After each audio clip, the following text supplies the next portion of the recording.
जय श्री कृष्णा दोस्तों। आजकल आंधी तूफान बहुत ही ज़्यादा आ रहा है, तो पेड़ से गिरे हुए ये कच्चे आम किसी ने मुझे गिफ्ट किए।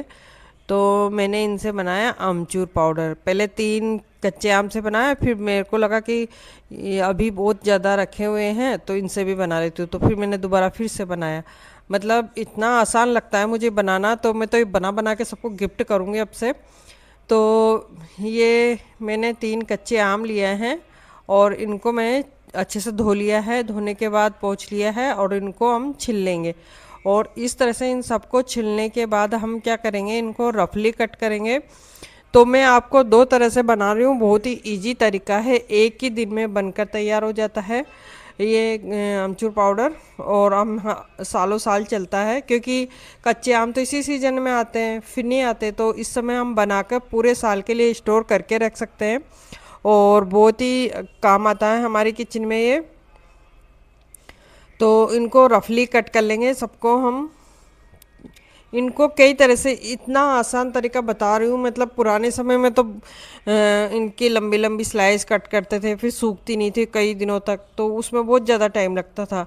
लेकिन इस तरह से जब बनाते ना, बहुत कम समय लगता है और झटपट से बनकर तैयार हो जाता है। तो मैं आज आपको बहुत ही आसान तरीका बता रही हूँ। तो इन सबको हम कट कर लेंगे तीनों को। और ये जो गुठलियाँ निकली है, इनसे मैं कच्चे आम का मतलब पना, जिसको केरी की आँच भी बोलते हैं, और लू मतलब जैसे गर्मियों में इसको पीना बहुत ही फायदेमंद रहता है, तो मैं तो अक्सर बनाती रहती हूँ।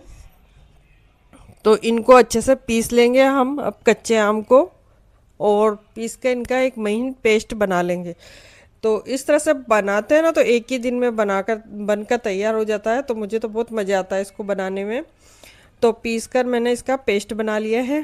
पेस्ट बनाकर अब हम क्या करेंगे, इसको सारे को निकाल लेंगे जितना भी बन रहा है पेस्ट। और फिर हम लेंगे एक प्लास्टिक शीट, तो कोई सी भी ले सकते हो आप प्लास्टिक। तो इनको हम पापड़ की तरह फैला देंगे। तो ये तो मैं पहला तरीका बता रही हूँ आपको। और दूसरा तरीका वो भी बहुत ही आसान है, आप कोई से भी तरीके से बना सकते हो। तो इस तरह से इस पेस्ट को मैंने इसमें डाल दिया है और इसको पतला पतला फैलाकर धूप में रख देंगे। तो धूप में रख देंगे पतला पतला फैलाकर, तो ये एक ही दिन में सूख जाता है। और आप भूल कर भी बर्तन में ना रखें, इससे क्या होता है ना, बर्तन में खटाई का निशान हो जाता है और जल्दी से निकलता भी नहीं है बर्तन से। और इस तरह से जब हम प्लास्टिक शीट पर फैलाते हैं, तो प्लास्टिक शीट पर फटाफट से निकल जाता है और निशान भी नहीं होते। तो इस तरह से पूरा मैं पतला पतला फैला दूंगी धूप में, तो एक ही दिन में सूख जाएगा ये। उसके बाद मैं आपको अब दूसरा तरीका बताऊंगी, जो कि वो भी बहुत ही आसान है। ये सुबह से शाम तक में इस तरह से सूख गया है।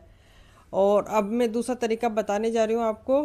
फिर से मैंने 2 कच्चे आम लिए हैं, इनको ग्रेट कर लेंगे। ये अभी सूख चुका है, चाहो तो हम एक ही दिन में पीस कर तैयार कर सकते हैं, लेकिन मुझे लगा कि अभी 2 कच्चे आम और रखे हैं, तो इनको भी इसी के ऊपर फैला देते हैं। तो इकट्ठे ही पीस लेंगे इसको, या चाहो तो निकाल के भी रख सकते हो इसको अलग से। तो मैंने इनको ग्रेट कर दिया। बड़ी साइड से करना है, बारीक साइड से नहीं करना। बारीक साइड से करेंगे तो फिर ग्रेट करने में दिक्कत आएगी।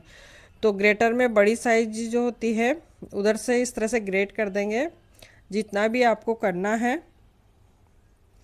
और कुल मिलाकर मेरे ये 1 kg कच्चे आम हो गए। तो ये 2 बड़े बड़े साइज़ के और लिए मैंने।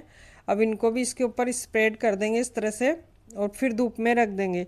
तो फिर से एक दिन की धूप लगी, तो इस तरह से दूसरे दिन ये तैयार हो जाएंगे। तो ये बिल्कुल सूख के इस तरह के हो गए। आप देख लो शाम तक पूरा निकल गए, अपना आप ही निकल के आ गए हैं ये।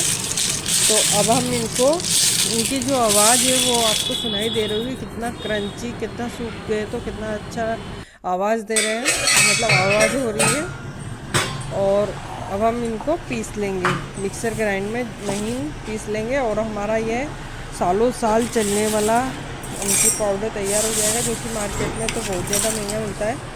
मुझे लगा जार गीला, तो मैंने वापस से खाली कर दिया इसको। गीला जार ना ले, सूखा ले, क्योंकि हमको स्टोर करके रखना है ना। तो अब इतना, मतलब जैसे 5 बड़े साइज़ के कच्चे आम थे, उसमें इतना पाउडर बन के तैयार हुआ है। आप देखेंगे पूरा जब पीस के तैयार हो जाएगा तब। तो ये पूरा पिस चुका है। तो इतना पाउडर तैयार और बिल्कुल महीन पिसा है, कलर भी बहुत अच्छा आया है। तो आप इस तरह से बनाकर रख सकते हैं, बहुत ही आसान तरीका है और इसको पूरे साल तक स्टोर करके रख सकते हैं। ये मैंने पीस लिया है, पूरे जार में भर लिया है इसको। तो मैं तो जो ही ख़त्म होता है फिर से बना लेती हूँ।